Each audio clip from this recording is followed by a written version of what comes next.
وکی leaks نے انکشاف کیا ہے کہ ایم کیو ایم نے این آر او کی مخالفت امریکہ اور برطانیہ کے کہنے پر کی ہے۔ اس پر رد عمل جاننے کے لیے اس وقت لندن سے موجود ہے ہمارے ساتھ ایم کیو ایم کے رہنما محمد انور خان صاحب۔ انور صاحب السلام علیکم۔ وعلیکم السلام۔ انور صاحب، وکی لیکس سے انکشاف کیا ہے کہ صدر زرداری کو ایم کیو ایم کا جارحانہ رویہ پسند نہیں، اور ساتھ ہی انہوں نے یہ بھی کہا ہے کہ متحدہ قومی موومنٹ کو شہری آبادی کی صرف 20% حمایت حاصل ہے۔ کیا کہیں گے آپ؟ دیکھیے، سب سے پہلے تو یہ بات ہے کہ اگر آصف زرداری صاحب صدر پاکستان یہ فرماتے ہیں کہ متحدہ کو صرف 20% سپورٹ حاصل ہے، تو میں سمجھتا ہوں کہ ان کو ریکارڈ دیکھنا چاہیے کہ آپ کے سندھ میں، اربن سندھ میں کتنی نشستیں ہیں، کراچی میں کتنی نشستیں ہیں، خواہ وہ صوبائی اسمبلی کی ہوں، قومی اسمبلی کی ہوں یا سینٹ کی ہوں، تو ان کو خود اندازہ لگانا چاہیے کہ کتنی سیٹیں ٹوٹل ہیں اور کتنی ایم کیو ایم جیتتی ہے۔ تو لہذا مینڈیٹ تسلیم کرنا جو ہے وہ ہر ایک دوسرے پر فرض ہے، اور جو مینڈیٹ تسلیم نہیں کرتا وہ عمومی طور پر اس کو یہ کہا جاتا ہے کہ ان کا یقین جو ہے فیشزم پر ہے۔ تو لہذا یہ آیا ہے عوام پر کہ آپ کے مینڈیٹ کس کا ہے اور کیا ہے، اور آج سے نہیں ہے۔ جہاں تک بلدیات کی بات ہے تو 1987 سے ہے، اور جنرل الیکشنز کی بات ہے تو وہ 1988 سے ہے،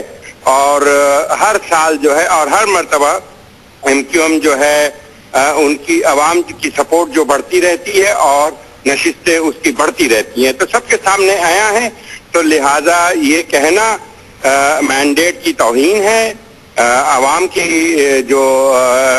ہے ان کی تذلیل ہے، اور میں سمجھتا ہوں کہ ایک ذمہ دار شخص کو اس طرح کی گفتگو نہیں کرنا چاہیے۔ اچھا انور خان صاحب، ساتھ ہی وکی لیکس کے مطابق رحمان ملک نے امریکی سفیر سے ملاقات کے دوران کہا کہ متحدہ قومی موومنٹ نے امریکہ اور برطانیہ کے کہنے پر این آر او کی مخالفت کی۔ اس بارے میں آپ کیا کہیں گے؟ میں بالکل کہہ رہا ہوں، لیکن میں آپ سے ایک درخواست کر رہا ہوں کہ میرے نام سے آپ خان نکال دیں، صرف محمد انور ہے۔ لیکن جہاں تک ایم کیو ایم کا سوال ہے، وہ ایک عوامی جماعت ہے، اور اس کے سامنے جو پیش نظر جو اس کے رہتی ہے وہ آپ کے عوامی امنگ رہتی ہے۔ اور جہاں تک آپ کے رحمان ملک صاحب کا یہ فرمانا ہے کہ ایم کیو ایم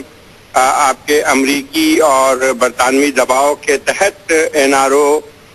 کی مخالفت کی تھی، تو وہ بالکل بے بنیاد ہے اور گمراہ کن ہے۔ بالکل ایسا نہیں ہے، یہ غلط ہے، سرے سے غلط ہے۔ اور اسی طرح سے ان کا یہ کہنا کہ آپ کے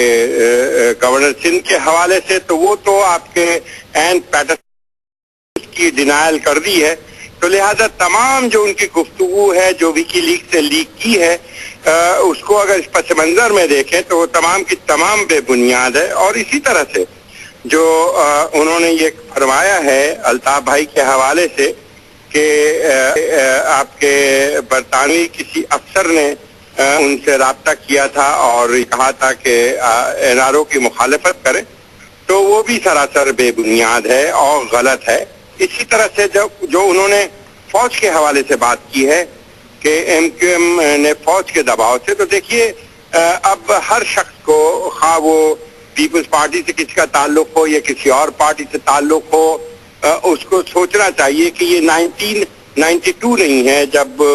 فوج کو گمراہ کیا گیا تھا ایم کیو ایم کے خلاف اور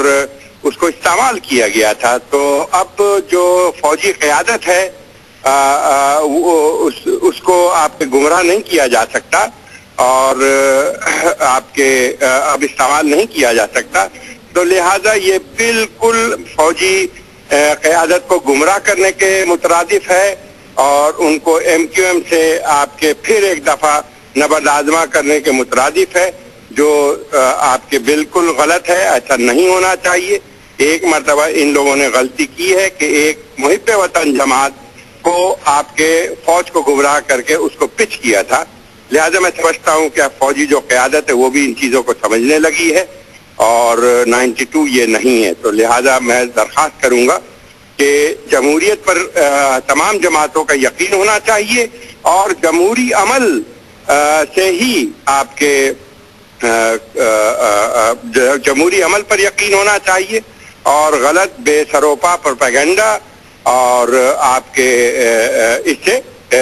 اجتناب کرنا چاہیے۔ اچھا انور صاحب، اس کے ساتھ ہی وکی لیک نے یہ بھی انکشاف کیا ہے کہ صدر زردانی نے 2008 میں امریکی سفیر سے یہ انکشاف کیا تھا کہ ان کو متحدہ قومی موومنٹ کا جارحانہ رویہ پسند نہیں ہے، لیکن کولیشن کے لیے وہ ساتھ چل سکتے ہیں۔ دیکھیے بات یہ ہے کہ ہمارے جو حلیف رہے نا ہمیشہ سے، شروع سے،